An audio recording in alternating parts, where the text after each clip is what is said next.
നിലമ്പൂർ ഉപതെരഞ്ഞെടുപ്പ് അവസാന ലാപ്പിലേക്ക് അടുക്കുകയാണ്. ആര് വീഴും ആര് വാഴും? തിരഞ്ഞെടുപ്പ് നടക്കുന്നത് നിലമ്പൂരിലാണെങ്കിലും ചർച്ചകൾ പലയിടത്തും സജീവമാണ്. ആര് വീഴും ആര് വാഴും? ഭരണനേട്ടങ്ങളും ഭരണവിരുദ്ധ വികാരവും വോട്ടിൽ പ്രതിഫലിക്കുന്നു. തളിപ്പറമ്പിലെ ജനങ്ങളുടെ പ്രതികരണം അറിയാം. ഈ നിലമ്പൂരിൽ ഉപതെരഞ്ഞെടുപ്പ് നടക്കുകയാണ്. അപ്പോൾ ആര് ജയിക്കും? നിലമ്പൂരിൽ ഒരു ഉപതെരഞ്ഞെടുപ്പ് നടക്കുമ്പോൾ ഇപ്പോഴത്തെ സാഹചര്യം തീർച്ചയായും എം സ്വരാജ് ജയിക്കും എന്നുള്ളതാണ് നമ്മുടെ പ്രതീക്ഷ. കാരണം വെച്ചാൽ കഴിഞ്ഞ ഒരു 9 വർഷം അവിടെ MLA ആയി, അൻവർ MLA ആയി. ആ MLA ആയതിനു ശേഷം അവിടെ ആ പ്രദേശം വലിയൊരു വികസനം കാര്യങ്ങൾ നടന്നില്ല. അയാളെ സ്വാർത്ഥ താല്പര്യത്തിന് വേണ്ടിയിട്ടും ഇപ്പോൾ പ്രത്യേകിച്ച് ആ ഒരു ഇടതുപക്ഷത്തോടൊപ്പം നിന്ന് അയാൾ പെട്ടെന്ന് കൂറുമാറി അപ്പുറത്തേക്ക് പോയി. അതിലൊരു വിവാദം പ്രധാനപ്പെട്ട ആൾ ചർച്ച ചെയ്യപ്പെടും. ഒരു ആ പ്രദേശത്തിൻ്റെ വികസനം 10-35 കൊല്ലത്തോളം ആര്യാടും അവിടെ MLA ആയിരുന്നു. ആ പ്രദേശത്ത് നടന്നൊരു വികസനം അവിടെ നടന്നിട്ടില്ല എന്നുള്ളതാണ് ഇപ്പം പത്രത്തിലൂടെ നമുക്ക് മനസ്സിലാകുന്നത്. ഇപ്പം വികസനത്തിൽ ഇടതുപക്ഷ ജനാധിപത്യ മുന്നണി ഗവൺമെൻറ് അധികാരത്തിൽ വന്നപ്പോൾ ഒരുപാട് സ്കൂളുകളും അതുപോലെ തന്നെ റോഡിൻ്റെ വികസനം ഒരുപാട് ആ മണ്ഡലത്തിൽ നടത്തിയിട്ടുണ്ട്. ആ തുടർന്ന് പോകാൻ വേണ്ടിയിട്ട് എന്തായാലും സൗഖ്യത്തിന് നമ്മുടെ സ്വരാജ്യം ജയിക്കും എന്നുള്ളതാണ് പ്രതി കാണുന്നത്. ഇപ്പം ഭരണത്തിന് നേട്ടം അത് തീർച്ചയായും ഒരുപാട് വികസന പ്രവർത്തനങ്ങൾ, ഒരു കോടിക്കണക്കിന് പേരെ സ്കൂളായാലും ഹൈടെക് സ്കൂളാക്കി, അതുപോലെ തന്നെ ആശുപത്രികൾ, അത് റോഡുകൾ, ഒരുപാട് വികസനം നടന്നിട്ടുണ്ട് അവിടെ ആ മണ്ഡലത്തിൽ.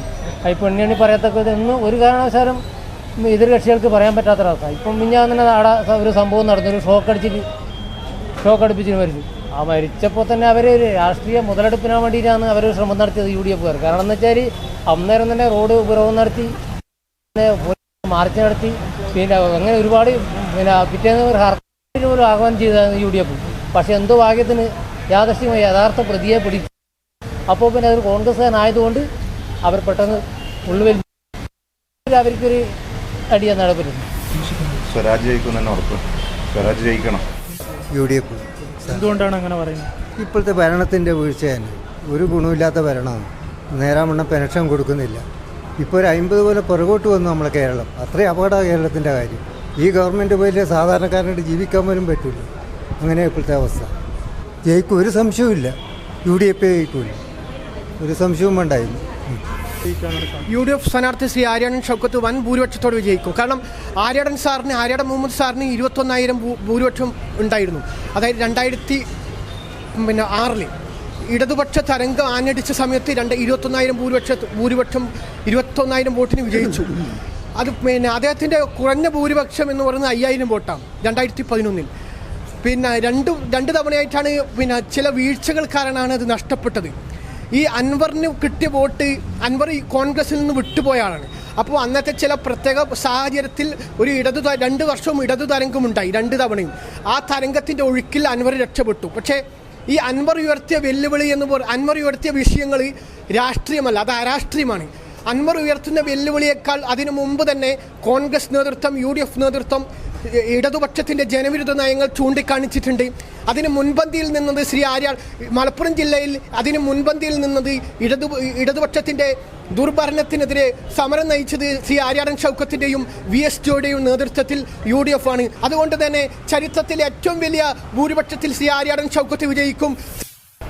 നിലമ്പൂർ ഉപതെരഞ്ഞെടുപ്പ് നടക്കുക. അപ്പോൾ ആര് ജയിക്കും? സ്വരാജ് ജയിക്കും. എന്തുകൊണ്ടാണ് അങ്ങനെ പറയുന്നത്? സർക്കാരിൻ്റെ ഇപ്പോഴത്തെ ഭരണ മികവ് കാരണം സ്വരാജ് ജയിക്കണം എന്ന് ആഗ്രഹിക്കുന്നു. സ്വരാജ് ജയിക്കണം. സർക്കാരിൻ്റെ ഇപ്പോഴത്തെ മികവ് കാരണം സ്വരാജ് ജയിക്കണം എന്നാണ് ആഗ്രഹിക്കുന്നത്. ഈ ഷൗക്കത്ത് എന്തുകൊണ്ടാണ്? അതെന്താണ് ഇന്നത്തെ ഭരണ സംവിധാനവും അതെല്ലാം ഇത്. പിന്നെ അവിടെ കുറേ മുന്നണികൾ അങ്ങോട്ടും ഇങ്ങോട്ടും കൂറുമാടി, പാർട്ടി മറ്റേ ഇടതുപക്ഷത്തിൻ്റെ അടിയൊഴുക്ക്. അവരെ കോട്ടയം ലീഗിൻ്റെയും മറ്റ് കോൺഗ്രസിൻ്റെ കോട്ടയം തന്നെയല്ലേ അവിടെ നിലമ്പൂരില്ലത് നിലവിൽ. കഴിഞ്ഞ TV അൻകറിന് ഒന്നുമില്ല, ഒരു 2000 ചില്ലറ അതൊരു വോട്ട് കിട്ടിയെങ്കിൽ ഭാഗ്യം. അത് ഇതായെങ്കിൽ അത്ര അയാൾക്ക് കിട്ടാനില്ല. സ്വരാജ് തന്നെ, അതിലല്ലാണ്ട് വേറെ ആർക്കും ഇതില്ല. കാരണം വെച്ചാൽ ഇപ്പോഴത്തെ ഭരണം എന്ന് പറഞ്ഞു കഴിഞ്ഞാൽ അങ്ങനെ ഒരു നല്ല ഇതായിട്ടുള്ള ഒരു ഭരണമാണ്. കാരണം മറ്റ് ഈ കോൺഗ്രസിൻ്റെ ഇതിലെന്ന് പറഞ്ഞു കഴിഞ്ഞാൽ അവർക്ക് ഈ മുൻപത്തെ ആ രീതി ജനങ്ങൾ പൊതുവെ തിരിച്ചറിഞ്ഞിട്ട് ഉണ്ടെന്നാണ് എൻ്റെ ഇത്. അപ്പോൾ ആ ഇതിൽ വരുമ്പോൾ എന്ന് വെച്ചാൽ എന്തായാലും സ്വരാജ് തന്നെയാണ് ജയിക്കാൻ സാധ്യത. അൻവർ വരാൻ സാധ്യതയില്ല, ഒരു വിധത്തിലും ഉണ്ടാവില്ല. കാരണം അവർ കാണുന്നുണ്ടല്ലോ, ഇത് ജനങ്ങൾ ഓൺലൈനായിട്ട് എല്ലാ കാര്യങ്ങളും കാണുന്നുണ്ട്. തലയിൽ മുണ്ടിട്ടിട്ട് പോകുന്നതും അങ്ങനെയുള്ള കാര്യങ്ങളെല്ലാം കാണുന്നുണ്ട്. അത് എന്തായാലും സ്വാഭാവികമായിട്ട് പ്രതിഫലിക്കുന്നതാണ് എൻ്റെ ഇത്. UDF. അത് അവിടുത്തെ ഇതിന് നാടിൻ്റെ പുരോഗതി തിരറ്റി ഒരു ഭരണവിരുദ്ധ വികാരമുണ്ട്. അതുണ്ട്. ഞാൻ നിലമ്പൂർ ഉപതെരഞ്ഞെടുപ്പിൽ ശരിക്കും പറഞ്ഞാൽ ഇപ്പം കഴിഞ്ഞ് ഭരിച്ചുകൊണ്ടിരുന്ന പിന്നെ ആര്യാടിൻ്റെ അവർ വെച്ച് നോക്കിയാലും വികസനം വളരെ കുറവായിരുന്നു. അതുകൊണ്ട് ഇനിയുള്ള അങ്ങോട്ടുള്ള സാധ്യത BJPക്കാണ്.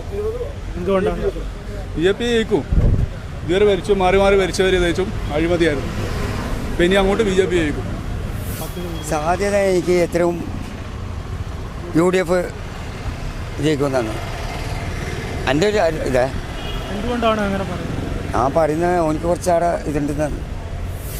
പിന്നെ ഇല്ലാണ്ട് എന്തായാലും സാധാരണക്കാരായ ജനങ്ങൾക്ക് ഒരുപാട് ഉപകാരപ്രദമായ പദ്ധതികൾ നമ്മളെ സർക്കാർ കൊണ്ടുവന്നിട്ടുണ്ട്. തീർച്ചയായും സ്വരാജ് തന്നെ വിജയിക്കുന്ന കാര്യത്തിൽ യാതൊരു തർക്കവും. അൻവർ ജയിക്കാൻ സാധ്യതയുണ്ടോ? ഇല്ലേ ഇല്ല, അങ്ങനെ യാതൊരു സാധ്യതയില്ല. അങ്ങനെ ചതിയന്മാരെല്ലാം മനസ്സിലാക്കാൻ പറ്റുന്നതല്ലേ നമ്മളെ ജനങ്ങൾ. തീർച്ചയായും സ്വരാജ് തന്നെ ചെയ്യും. അപ്പോൾ ഈ നിലമ്പൂരിൽ ഉപതെരഞ്ഞെടുപ്പ് നടക്കുകയാണ്. അപ്പോൾ ആര് ജയിക്കാനാണ് സാധ്യത കൂടുതൽ? തീർച്ചയായിട്ടും ഇന്നത്തെ ഒരു സാഹചര്യത്തിൽ ജനങ്ങളുടെ എല്ലാവിധ വിഷയങ്ങളിലും വളരെ ബുദ്ധിമുട്ട് അനുഭവിക്കുന്നുണ്ട്. പൊതുവേ അത് പെൻഷൻ്റെ കാര്യത്തിലായാലും മറ്റെല്ലാ സാമൂഹ്യ സുരക്ഷാ പെൻഷനും അതുപോലെ തന്നെ മറ്റ് നിർമ്മാണ തൊഴിലാളി പെൻഷൻ, അങ്ങനെ ഒരുപാട് വിഷയങ്ങൾ സാധാരണ ജനങ്ങൾ ബാധിക്കുന്ന ഒരുപാട് വിഷയങ്ങളുണ്ട്. അതുകൊണ്ട് തന്നെ തീർച്ചയായിട്ടും ഇപ്രാവശ്യം നിലമ്പൂർ തെരഞ്ഞെടുപ്പിൽ UDF ജയിക്കുമെന്നാണ് എൻ്റെ ഒരു ഭരണവിരുദ്ധ വികാരം ഉണ്ടാവും. തീർച്ചയായിട്ടും അതും കൂടെ ഇതിൽ പ്രതിഫലിക്കും എന്ന് തന്നെയാണ് എൻ്റെ. നിലമ്പൂരിൽ ജൂൺ 19 ഉപതെരഞ്ഞെടുപ്പ് നടക്കുകയാണ്. അപ്പോൾ ആര് ജയിക്കാനാണ് സാധ്യത? ആര്യാണ് ഷൗക്കത്ത്. എന്തുകൊണ്ടാണ്? ഇന്നത്തെ ഒരു സാഹചര്യം അങ്ങനെ അതുകൊണ്ടാണ്. നിലവിൽ ഇപ്പോൾ ഭരണവിരുദ്ധ വികാരമുണ്ട്. അതുണ്ടെന്നല്ലേ പൊതുവിൽ അറിയുന്നത്. പിന്നെ ആര്യാടൻ ഷൗക്കത്താണ് ജയിക്കുന്നത്. എന്തുകൊണ്ടാണ്? പിന്നെ എന്തുകൊണ്ടും പിന്നെ ആ നാടിലെ ജനങ്ങളുമായിട്ട് അൻവറിനേക്കാളും സുരാജിനേക്കാൾ ബന്ധമുള്ള ഒരു പിന്നെ പൊതുപ്രവർത്തകൻ എന്ന നിലയിൽ പിന്നെ ആര്യാടൻ ഷൗക്കത്തെ ജയിക്കും. സ്വരാജ് ജയിക്കാൻ സാധ്യത വളരെ സാധ്യത കുറവാണ്. എന്തായാലും ജൂൺ 19 നിലമ്പൂരിലെ ജനങ്ങൾ പോളിംഗ് ബൂത്തിലേക്ക് പോകുകയാണ്. സമ്മിശ്ര പ്രതികരണങ്ങളാണ് തളിപ്പറമ്പിലെ ജനങ്ങളിൽ നിന്നും ലഭിച്ചത്. തളിപ്പറമ്പിൽ നിന്നും വിമൽ ചീർച്ചേരിക്കൊപ്പം അമൽ രാമചന്ദ്രൻ, കണ്ണൂർ.